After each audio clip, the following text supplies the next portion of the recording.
আজ আমরা দেখতে এসেছিলাম লক্ষ্মীর পা। খুবই সুন্দর একটা মিষ্টি গল্প, একটা মানে জার্নিটা এমন সুন্দর, সেখানে মনে হচ্ছে আমরা মানে আমি দর্শক হিসেবে যেখানে ছিলাম, মানে পুরো ছবিটার মধ্যেই যেন ছিলাম, সেই জার্নিটা যেন চলছিল, সে আমরাও যেন সেই জার্নিটাতে ছিলাম। একটা সুন্দর একটা অনুভূতি। আর আর সবাইকে বলবো অবশ্যই আসুন, এই ছবিটি দেখে যান। একটু অন্য ধরনের ছবি এবং খুবই সুন্দর একটা ছবি।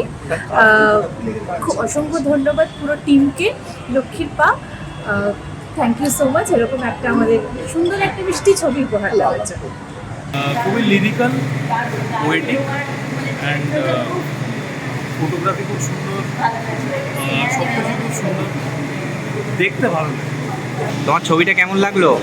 ভালো। সিনসগুলো খুব ন্যাচারাল আর খুব অথেন্টিক ছিল, খুব ভালো লেগেছে। খুব সুন্দর, খুব সুন্দর লেগেছে। নারায়ণ গঙ্গোপাধ্যায়ের কাহিনী অবলম্বন করে 2026 সালে এরকম একটা ছবি যে আমরা দেখতে পাবো, এটা আমার কাছে খুব আনন্দের। এবং তার থেকেও বেশি আনন্দের, ছবি অনেক সমান্তরাল ছবি হচ্ছে, ভালো ছবি হচ্ছে, আমরা দেখতে পাচ্ছি।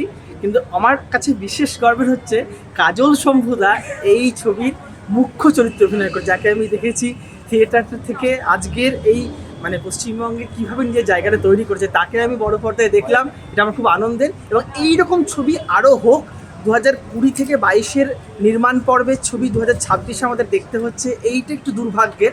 এই বিষয়ে যদি একটু আলোকপাত করা যায়, তাহলে এই ধরনের ছবি দেখতে পেলে, এত ভালো ছবি, এত ভালো নির্মাণ, আমি পরিচালক সহ সমগ্র টিমকে কুর্নিশ জানাই। এরকম ছবি আগামী দিনের জন্য আরও তৈরি।